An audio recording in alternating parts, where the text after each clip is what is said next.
ఎలాంటి అప్లాజెస్ వస్తదని ఎక్స్‌పెక్ట్ చేస్తున్నారు? ఆహ్, ఫ్ నాకు తెలుసు ఫ్యామిలీ నుంచి ఎలాంటి ఆహ్, ఎక్స్ ఆహ్, రెస్పాన్స్ ఎక్స్‌పెక్ట్ చేస్తాను. ఎందుకంటే మా తాతయ్య సినిమా చూసారు.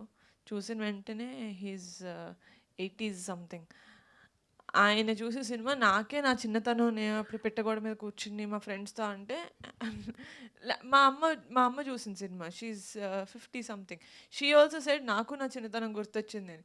నా నా తోటి వాళ్ళు చూసారు 30 ఏళ్ళోళ్ళు. వాళ్ళు అరే! నాకు నా చిన్నతనం గుర్తొచ్చింది అంటారు. అంటే I was like how did we make a film that is making every generation remember their childhood. అంటే it is such a universal subject అనిపించింది నాకు. సో, అందుకని యూత్ చూస్తారని కాదు, వాళ్ళు కనెక్ట్ అవుతారని కాదు కానీ ఫ్యామిలీస్ చూసినా కూడా ours is a very clean film like Sai garu said.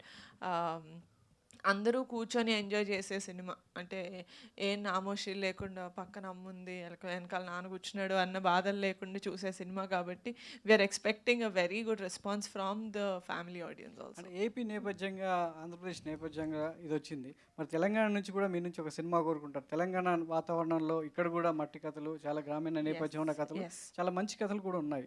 So, మీ నుంచి ఈ ఈ ఈ ప్రాంతం నుంచి కూడా ఒక సినిమా ఎక్స్‌పెక్ట్ చేయొచ్చా? డెఫినెట్‌గా అండి. నా నా నేను అదే చెప్తున్నాను కదా! నా నుంచి మీరు ఏదైనా ఎక్స్‌పెక్ట్ చేయొచ్చు. ఎందుకంటే I love cinema. I love sowing good content.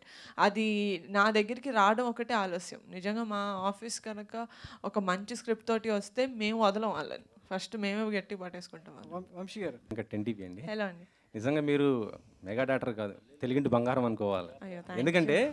ఈ టైంలో కష్టకాలంలో నిజంగా ఫ్లడ్స్ వచ్చి ఇది అవుతున్న ఈ టైంలో మీరు 5 lakhs డొనేట్ చేయటము నిజంగా ఎవరు కూడా అంటే ఇటు మెగాస్టార్ చిరంజీవి గారు, పవన్ గారు, తర్వాత రామ్ చరణ్ గారు ప్రతి ఒక్కరు చేశారు.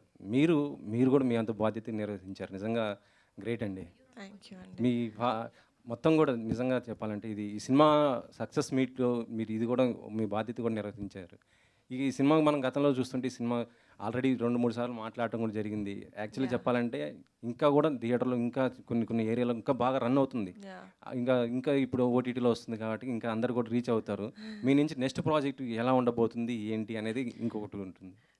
డెఫినెట్‌గా 'పింక్ ఎలిఫెంట్ పిక్చర్స్' నుంచి నెక్స్ట్ అనే కాదండి. ఏ ప్రాజెక్ట్ వచ్చినా కూడా నా వ్యూ నేనెలా సెలెక్ట్ చేసుకుంటాం, మేమందరం మా టీమ్ వాళ్ళు ఎలా సెలెక్ట్ చేసుకుంటాం అంటే ఫస్ట్ రిలేటబిలిటీ. నాకు తెలిసి ఓవర్ ద టాప్ ఉన్న ఫిల్మ్స్ కూడా చాలామంది యాక్సెప్ట్ చేస్తారు. ఇప్పుడు మన 'ట్రిపుల్ ఆర్', 'కేజీఎఫ్' లాంటి సినిమాలు మనం వాళ్ళతోటి రిలేట్ చేసుకోకపోయినా అదొక వండర్ వరల్డ్ లాగా ఉంటది కాబట్టి మనం అలాంటి మూవీస్ ఎంకరేజ్ చేస్తాం. బట్ నిజంగానే మనల్ని మనం స్క్రీన్ మీద చూసుకునే అలాంటి సినిమాలంటే నాకు మెయిన్‌లీ చాలా ఇష్టం. సో, డెఫినెట్‌గా ఒక రిలేటబిలిటీ అనేది ఇంకా ఎక్కడో ఒక సెన్సిటివ్ సైడ్‌ని టచ్ చేసే సినిమాలంటే నాకు చాలా ఇష్టం. సో, డెఫినెట్‌లీ అలాంటి సినిమాలు సెలెక్ట్ చేసుకుంటా. అంటే మీ సినిమా చూసి మొత్తం కూడా కొత్త డైరెక్టరు, కొత్త ఆర్టిస్టులు మొత్తం డేర్ చేశారు కదా! యాహ్! ఇలాగే కొత్త వాళ్ళతో చేస్తుంటారా? లేకపోతే కొంత ఎక్స్‌పీరియన్స్ అంటే నెక్స్ట్ చే టైర్ 1 హీరోస్ ఇలా అందరూ ఉంటారు కదా! వారితో చేసే అవకాశం ఉంటుంది. అంటే అలా ఏం అనుకోలేదండి. ప్రస్తుతానికి ఈ సినిమా రిలీజ్ అయినప్పటి నుంచి నేను వింటున్న నరేషన్స్ అయితే అన్నీ కొత్త వాళ్ళవే. కానీ ఒక మంచి కథ అనేది ఎక్కడి నుంచి వస్తుందో మనకు తెలీదు. It could be a veteran director, it could be 1 film director, it could be anyone else, it could be a maiden project for someone. So, దాన్ని బట్టి ప్రస్తుతానికి అందరివి వింటున్నానండి. ఆ మంచి స్క్రిప్ట్ ఎక్కడ ఎవరి నుంచి వస్తదో ఈవెన్ ఐ డోంట్ నో. మీ తమ్ముడు అకిరానంద్ ఇంట్రొడ్యూస్ చేసే అవకాశం మీకు వస్తే చేస్తారా?